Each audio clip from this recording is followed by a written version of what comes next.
Today, we were going to start Philippians, but we'll probably end up doing that next week instead. But we felt like we couldn't let the week go by in a week like this, where actually we probably just need to find the Lord. Because what you really believe at times of strain is what you live. What you really believe is what you really live. When people have had sicknesses in a family, you know whether they're prayers or not, because they pray or not.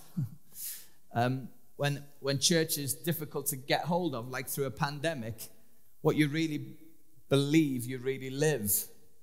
And whether it's with the saints all gathered, or whether you are on your own by a Zoom or whatever it was, the urge to be with the people of God and to connect and fellowship is a deep-seated one for the believer. And sometimes, of course, it was no question about it, it was much more difficult to do than at other times. For people today who are of a certain age, we've never experienced what we're experiencing today. If you're of a certain age, you may have even remembered or been born during the Second World War. But you weren't participating in that war. I can't imagine there's anybody here who did. But then we went through the Cold War, and I think many of us who grow up in that time, kind of 60s, 70s, 80s, grew up with some type of existential fear of what might happen next. I remember thinking, as I was going into my GCSEs or equivalent back in the day, that what was the point? So did my teachers, I think, but they tried so hard. Why? Because the world could end. We were watching and listening to all kinds of different videos, and I can't remember. I've been trying to remember the name of that video we all watched in the day when people got blown up, and it was all very troubling and worrying, and then it stopped. And so then this generation here who've never had to worry about war this close. This close. You say, well, it's not that close. Well, it is that close. There's a Ukrainian community in this city. There are Ukrainians all over this country. I have a son and granddaughters and daughter-in-law in Estonia, living there, having conversations we never dreamt we'd have yesterday of, what will you do if? And it's all of a sudden very real. And what happens is, of course, is that people step into that moment in a whole different way. Christian, what you really believe, you really live in those moments of testing. And that's where growth really comes from. For many of our young people, it probably feels like the world's gone mad this week. How are you feeling? How are you doing today? What posture do we take? Many of us have said from this platform, or one that was a little bit smaller and not so cool, over the last 20, 25 years, that there is nothing like the church on the face of the earth. And our identity is not wrapped up in a fancy platform or wonderful lights or lightsabers. We have lightsabers on here today, blue ones. Quite like them. And because they're blue. And I think that's for Ian Henty. That is wearing that thing in his house. What's he doing? I think the truth is that our identity has to be in Jesus more than it is in buildings. I mean, no one is telling that, do they? But when it really comes to it, church is made up of people rather than about bricks and mortar. It's living stones. And on the borders of Romania today and of Poland, the church is mobilized to be bringing, you've heard the reports like me, you know, there's blankets, there's food, there's nappies, there's lifts, there's shoes. I just think, how clever to think of that. and they've brought them all to these weary people who are running away from war. How shall we live in this season? Well, if you turn to Matthew chapter 5, you will see Jesus' perspective here, and we'll have a quick look at that and a quick look at a couple of other things. These are the characteristics of people who look like Jesus. Blessed are the poor in spirit, for theirs is the kingdom of heaven. Matthew 5, verse 3. Verse 4, blessed are those who mourn, for they will be comforted. Blessed are the meek, for they will inherit the earth. Blessed are those who hunger and thirst for righteousness, for they will be filled. Blessed are the merciful, for they will be shown mercy. Blessed are the pure in heart, for they will see God. Blessed are the peacemakers, for they will be called children of God. Blessed are those who are persecuted because of righteousness, for theirs is the kingdom of heaven. We are a beatitude people. We are a gospel people. The gospel is a person and a message, and it's in Jesus. It's Him. In Him, history had reached a crisis point. A whole new order of existence invaded the earth when Jesus came to town. When this takes hold, when that kingdom of heaven arrives in a place or a culture or a people, healing breaks out. Righteousness breaks out. Justice breaks out. And a new kind of humanity starts to be seen. A new way of being human. A new kind of humanity emerges out of these beatitudes. And they are signs and examples of the life of the future. You today, sitting here, are signs and examples of the life of the future. What's Jesus like? Well, he looks like Reach Derby. Right. In what way? Well, he looks like Reach Derby when Reach Derby looked like him. When we start to act like him. If you look at verse 9 there, blessed are the peacemakers, for they'll be called children of God. When you start to promote peace, you are taking on the family resemblance. Blessed are the peacemakers because they look like God's kids. Happy are the peacemakers, for they are the children of God. Wow, that's an exchange.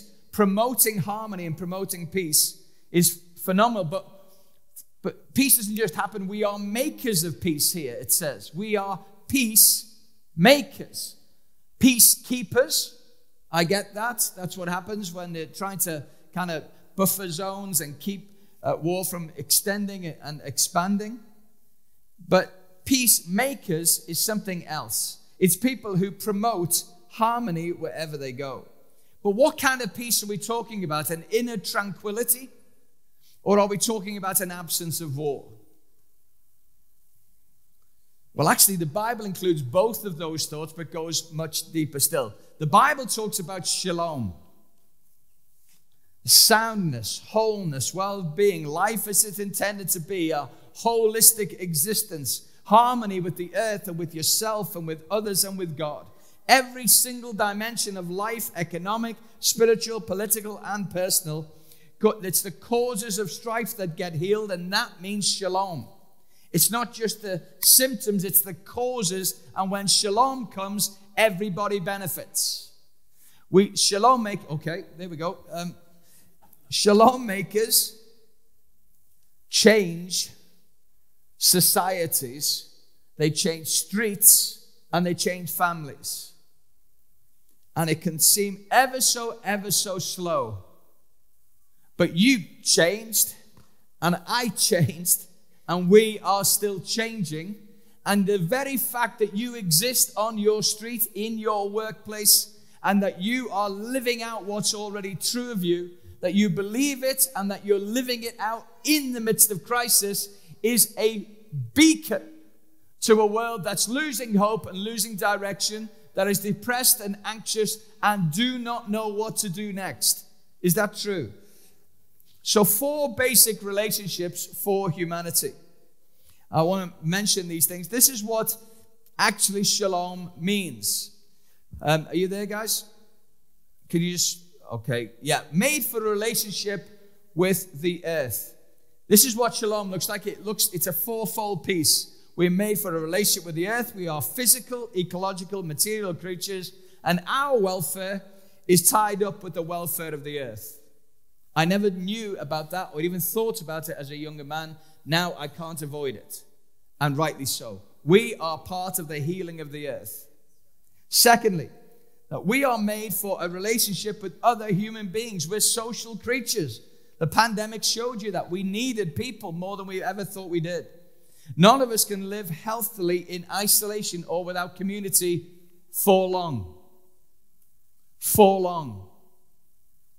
You can survive, but not on your own forever. It's very difficult. That's why this is called a family of God. It's not just called a functional gathering.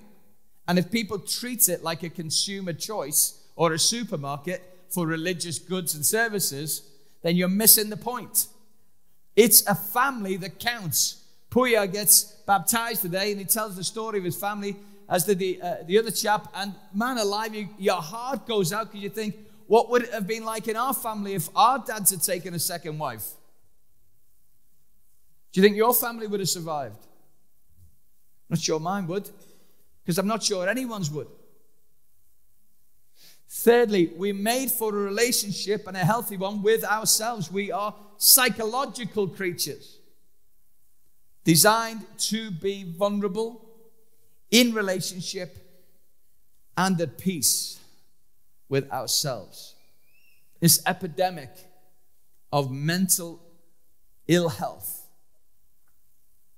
needs shalom in you and I, and here, and across this city and other churches. And then fourthly, shalom is being made for relationship with the living God, which holds all the other relationships together. We're spiritual creatures. It means holistic righteousness. A right relationship with all four is essential for shalom to break into the earth. And if you grasp these things, guys, you are peacemaking. And you are now beginning to look like your dad. You're taking on the image of God. You're taking on his family resemblance. In his deeds, we see shalom in the making. Recognizing that there is a day coming when God will return as the King of the earth, and he will make all things new. We are those that this is not just about being peaceful or about being pacifists, but it's about those who are actively promoting harmony in the world. Making peace is not a passive activity. Sometimes it requires confrontation to make the peace. When we would personally probably feel like we should just, I don't know, maybe walk away and simply ignore the problem. Sometimes making peace requires a tough stand and not giving up. Making peace is a pursuit. It's action, not apathy. You perhaps remember when you were being raised by your parents, or perhaps as parents yourselves, or in fact in conflict in work. People who promote harmony in your family, you love them. You love them because they are not prepared to live with underlying conflict, unresolved issues, tensions in the home. And someone has to confront to make peace. If there's no confrontation, it's status quo and nothing changes. And you don't change, the situation doesn't change, nothing changes. You can have that in a church, you can have that in society. So it looks in the first flush like the person who's making peace looks like they're making war. It looks like they're confronting, and they're just, why don't you just leave us alone? Leave us as we are. People resist change even if it's for their best, because they just don't want to be disturbed. And perhaps we have not made peace in the way we should have done. Perhaps in our own families, perhaps in our own lives, perhaps at work. Are you pursuing peace? Are you promoting harmony? Or are you a gossip and tearing it down? Are you bitter and twisted inside because no one resolved the issues and you've lived with that unforgiveness and tension all of your life? Welcome this morning. You've come to the right place. You're among peacemakers here today. You've come to where the peacemaker expresses his heart and his life. He expresses it in living stones who make up not the external building, but the living spiritual temple that is the people of God. And in this place, more than any other place this morning in the city of Derby, this is the place where peace breaks out. Where we say, we will make it. We will promote it. What does that mean? I don't know what it means for you, but start doing it. Start doing it with your wife who you haven't talked to properly and shared your emotions for a long time. Maybe it's with the kids who kind of fell out with and you never quite put it right. And so there's underlying tension and you're nervous because you don't want to have a scrap with them because you still want to see the grandkids. Perhaps it's your best friend. You've just lost peace through whatever reason. Promote it. Promote harmony. Take courage. Because it's peacemakers who in the end will inherit the earth. It will be the ones, not because we're anything special, but because we look like our dad. And when he comes, he's going to make all things new. We are peace peddling, peace promoting people. And I want to ask myself, I've been asking myself this week, do my words and actions bring people into harmony with God and with each other? What about my attitude? What about my approach? There's something that brings about peace or something that brings about unresolved tension and issues? Remember, it can look like when you start to confront or unresolved tensions and unresolved conflict, it can look like you're starting the battle. Because you've lived with it so long, leave us alone. But I want to encourage you this week to really pray. 5 things to know, and with this, we're nearly at the end. By the way, guys, can I just, a little aside. It was about Thursday afternoon, and I began to think that what I prepared for Philippians 1 for the talk that I'll be working on just didn't fit. It's a good book, Philippians. Read it. It's only 4 chapters. It's a friendship letter. It's a beautiful letter. And we'll be into it, and before you know it, you'll be getting more examples of how to live and promote harmony and peace. Because that's what it's about. It's conflict within the church. But I felt like we can't pretend that we live in a world that doesn't affect Sunday mornings. I remember seeing this in action in Liverpool back in the day when I was in the church, and that the day before, Hillsborough had taken place, and I think it was then 96 people died. Or since then, a couple of people died later. And the meeting that I was in the next day in Liverpool carried on without any reference. It just felt to me to be callous. There were people in that meeting who knew a guy who knew one of the guys. He was just round the corner. And it was like, no, we're here, we're triumphant, and the Lord's good, and we can exalt him, and we can praise him, I know, but we live in the real world. Tell me how to live. Give me a clue how to go about my day tomorrow. Because my heart's grieving. Well, it's only football, it's only sport. No, it's death and it's destruction to real families and real pain. And we've got people here who've come from Hong Kong on the run. We've got people from Iran who've come on the run. We'll have people from the Ukraine who've come on the run. They're going to come here. And what kind of people are we? Who are we? Are we welcoming? Or do we just come to, I just need to do my hour and a half, get out, go on with the rest of my life. I've been to church. You missed the point. We don't just come to church. We are the church. Therefore, we are family, as far as I understand it, and therefore we give ourselves. I think if war came to Great Britain today, and if war landed on our doorstep, and we started to see people streaming up the A52 or the M1 and landing in our city, I reckon we'd be good. I reckon we'd fling off all the peripheral stuff, and we'd get really down to basics. And I think we'd start to give away the shoes we don't need. And I think we give away the coats we don't use. I think we give enough clothes for everybody. And we give enough food and we give enough drink. And we'd open this up and people would be in here. And we would be looking like our Father who'd do the same. We might have to give a bit more. If my son and daughter-in-law come from Estonia and end up in England, they're going to end up living in our mansion on London Road. It's not that big. But you know what? We'll make it happen and we'll do it. And then the monies that go onto stuff that is to do with, enjoyment and luxuries, they're gone. It goes into some more urgent and important pot. The thing is, we've had those people arriving for the last years. They've streamed up the A52 and the M1. And I don't know how much it's touched us.